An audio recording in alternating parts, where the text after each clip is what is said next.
Well, it's very nice to meet you, Martyn, and what a fantastic day we've had today. This unveiling has been so amazing. I'm thrilled, yes.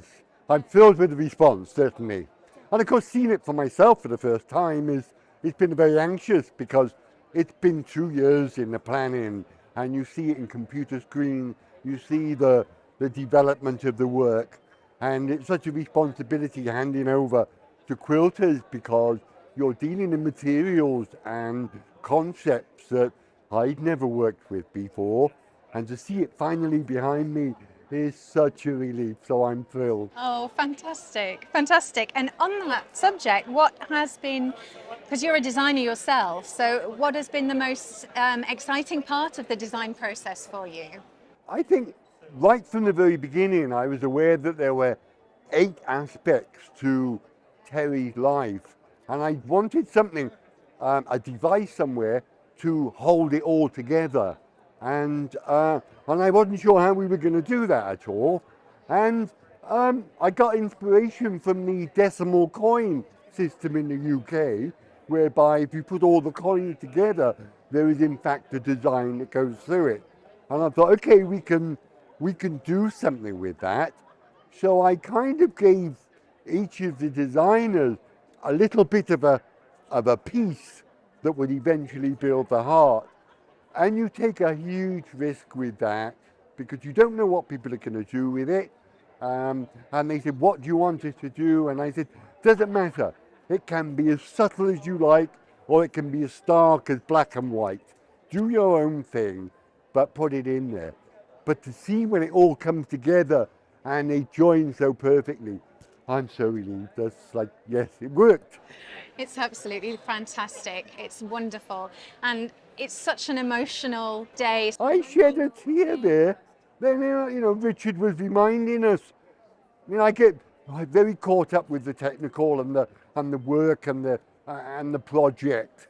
That sometimes you distance yourself from the message you're telling. So when I see it completed, and then we're telling people exactly why, oh my word, it all comes back, and I just shed a tear. Then that was amazing.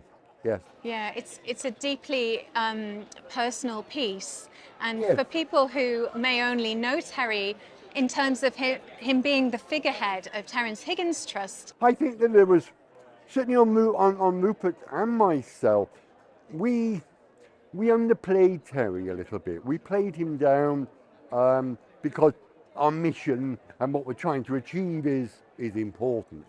And yet, after 40 years, sometimes these things build up about Terry.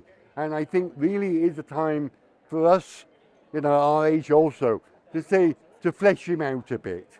And this is actually the first time that we've really been able to do that and to show what a rounded person he was, and to some extent explain what it was that made him so special in our lives that we then wanted to go on and to ensure that his memory lived on. Because he transformed my life, I know he transformed Rupert's life, and he made a huge change to those people around him, purely because of the nature of who he was in that time.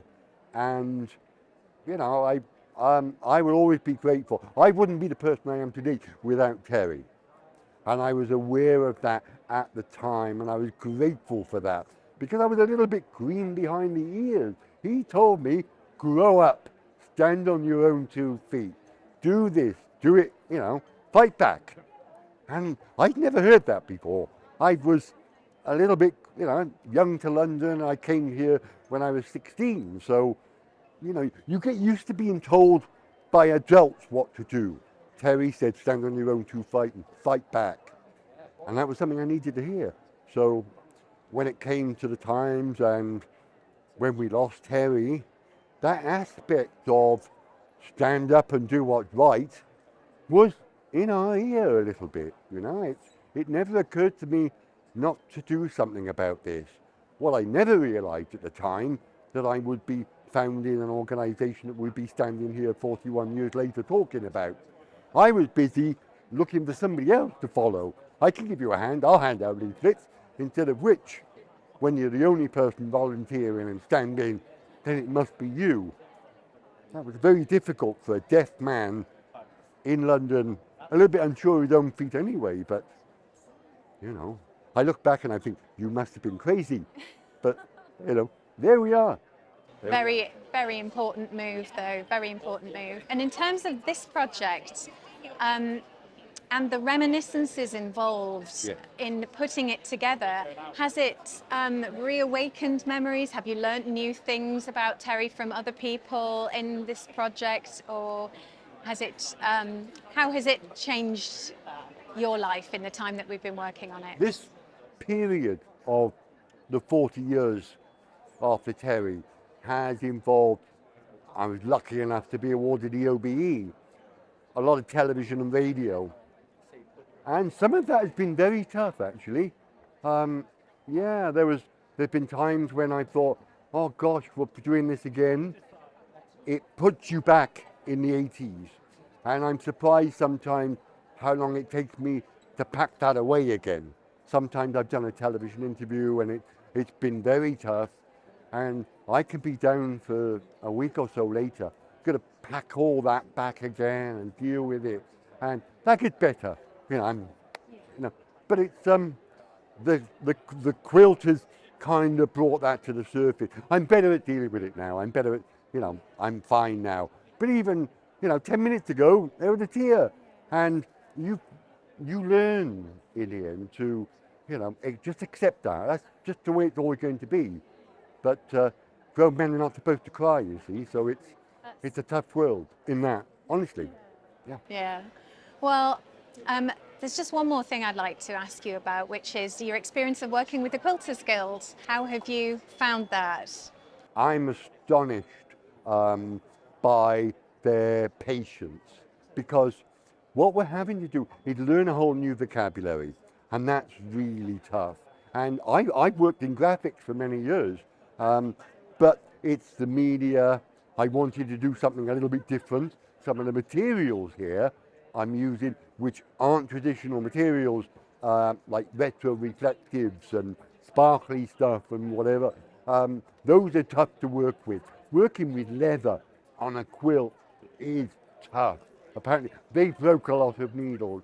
So I'm, you know, when you're doing all that, it's the responsibility. But I realise I've given you a tough job, and I don't know what I'm talking about anyway.